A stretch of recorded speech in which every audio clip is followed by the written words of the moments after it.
12:40 পর্যন্ত। Rechargeable battery দেখো বৈশিষ্ট্য দেওয়া আছে এই অ্যানোড লিথিয়াম পরমাণু। আমি একটা পোল দিয়ে দেই আর কি তোমাদেরকে, দেখো এটা আর কি অ্যান্সার করো।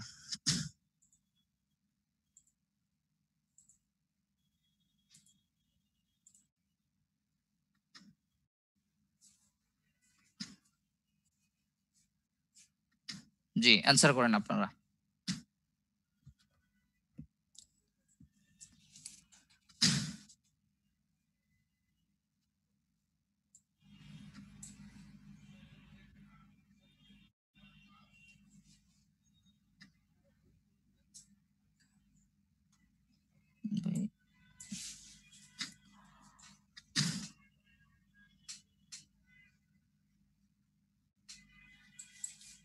ওকে, তোমরা অনেকে অ্যান্সার করছো, সমস্যা নাই। এটা হবে অ্যান্সার হবে লিথিয়াম। এটার অ্যান্সারটা হবে হচ্ছে লিথিয়াম, ঠিক আছে। চলে আসি আমরা লিথিয়াম আয়ন ব্যাটারির এখানে আরো কিছু হচ্ছে ব্যবহার হচ্ছে লিথিয়াম আয়ন ব্যাটারি। এখানে দেখো বর্তমানে লেড অ্যাসিড ব্যাটারি, তারপরে এসব যন্ত্রপাতিতে লিথিয়াম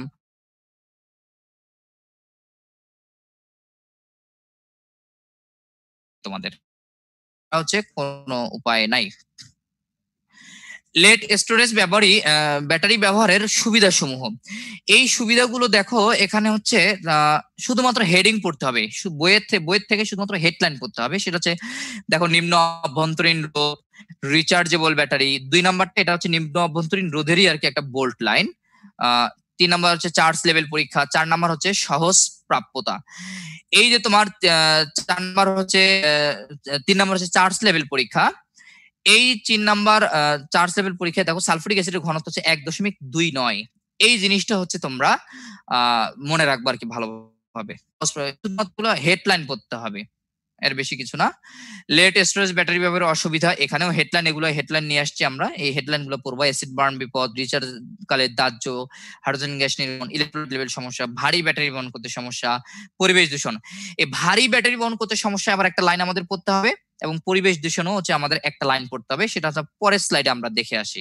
এই যে দেখো জেনে নাও, এখানে দেখো দেয়া আছে লেড স্টোরেজের উপরেটাতে দেখাবো লাস্ট লাইনটা, যে লেড স্টোরেজ ব্যাটারি ওজন হচ্ছে 30 থেকে 60 পাউন্ড হয়ে থাকে।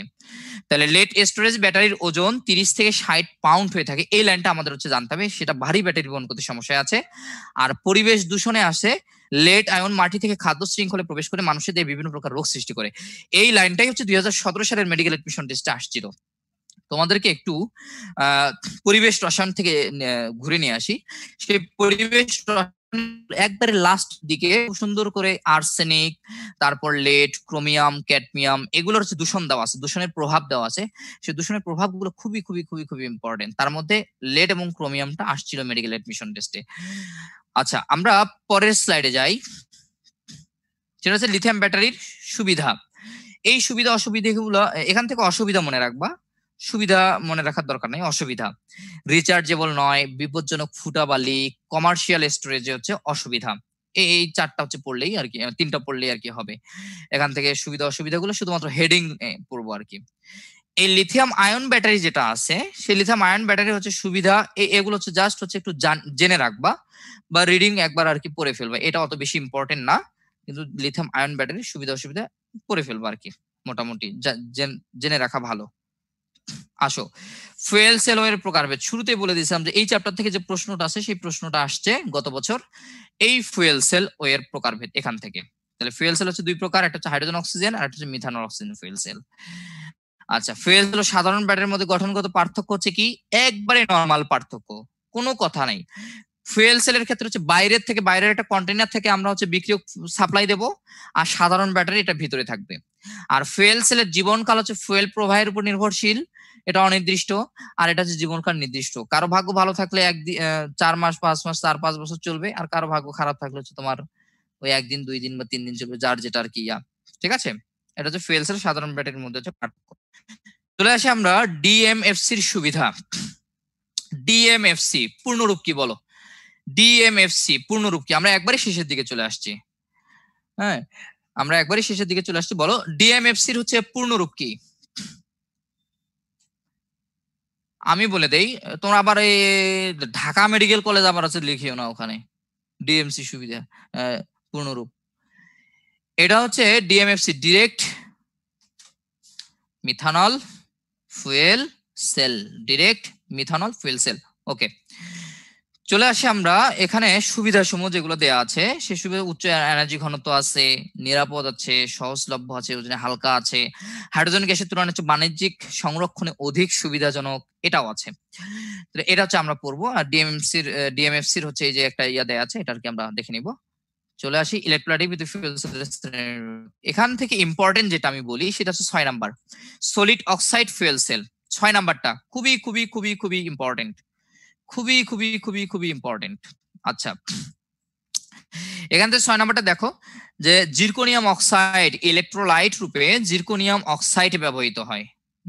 জিরকোনিয়াম অক্সাইড, বাকিগুলো দেখো একবারে মানে কমন জিনিস, পলিমার দুইটাতে থাকে, পটাশিয়াম অক্সাইড, হাইড্রোক্সাইড, এই জিনিসগুলো হচ্ছে আমরা মনে রাখবো। কিন্তু সবচেয়ে বেশি ইম্পর্টেন্ট হচ্ছে solid oxide fuel cell electrolyte রূপে হচ্ছে, বা ইলেকট্রোলাইট মানে হচ্ছে ওই যে কি বলে বিদ্যুৎ উত্তেজক হিসেবে জিরকোনিয়াম অক্সাইড ব্যবহৃত হয়।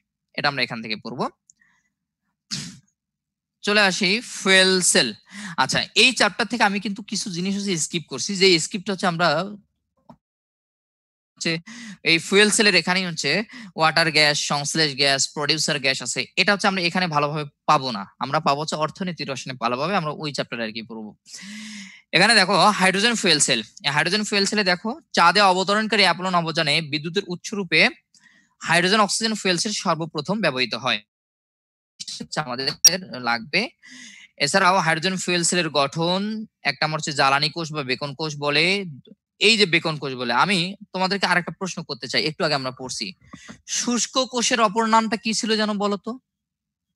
শুষ্ক কোষের অপর নাম, এই শুষ্ক কোষের অপর নামটা হচ্ছে কি ছিল? শুষ্ক কোষ অপর নাম ছিল, বলেন? ফ্ল্যাশ লাইট, ফ্ল্যাশ লাইট, ঠিক আছে, শুষ্ক কোষের অপর নাম ছিল ফ্ল্যাশ লাইট। আচ্ছা, এখানে দেখো হাইড্রোজেন ফুয়েল সেলের অপর নাম আবার হচ্ছে বেকন কোষ বা জ্বালানি কোষ, মনে রাখবা। ইলেকট্রোলাইট হচ্ছে বা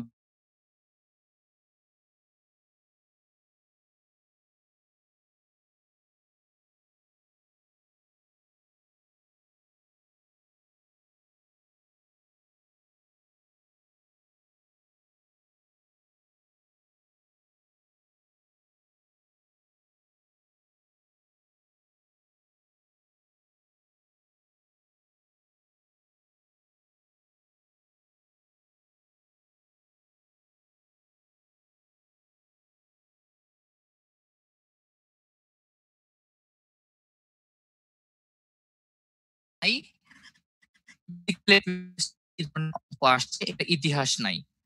তবে ইউনিভার্সিটি গুলোর জন্য খুবই খুবই ইম্পর্টেন্ট এই চ্যাপ্টারের অঙ্ক, এই চ্যাপ্টার, এবং হচ্ছে তোমাদের হচ্ছে C5 আছে পরিমাণগত রসায়ন, এও খুব ইম্পর্টেন্ট। তারপর পরিবেশ রসায়ন, অঙ্ক, এই কয়েকটা চ্যাপ্টার থেকে খুব ইম্পর্টেন্ট, তবে এই চ্যাপ্টারের মেডিকেলের জন্য ইম্পর্টেন্ট না।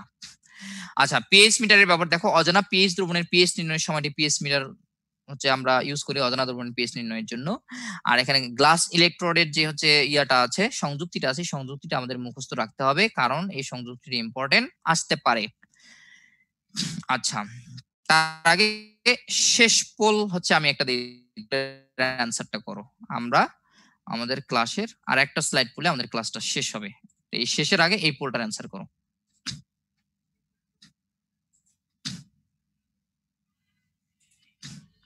জি, আপনারা অ্যান্সার করেন, টাইম 15 সেকেন্ড।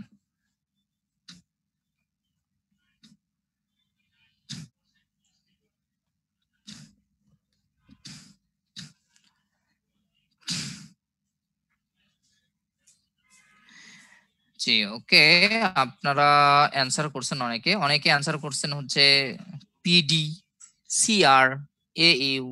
একটু আগে আমরা পড়লাম কিন্তু পিএম ফুয়েল সেলে কোন ধাতুর? প্লাটিনাম ধাতুর, অপশন হচ্ছে সি, প্লাটিনাম ধাতুর ন্যানোকণা, অপশন সি যেটা আছে প্লাটিনাম, যারা ইয়া করছো ঠিক আছে, প্লাটিনাম ধাতুর হচ্ছে ন্যানোকণা। ওকে, আমরা লাস্ট স্লাইড, এটা আমাদের আয়ন সিলেক্টিভ ইলেকট্রোড দ্বারা পরিমাপযোগ্য আয়ন নির্ণয়। এখান থেকে আমি তোমাদেরকে বলে রাখি, যারা যারা এখন অ্যাড আসো একবারে লাস্ট পর্যন্ত তোমরা থাকবা, আমি আশা করতেছি, ঠিক আছে? কেউ লিভ নিবা না আরকি।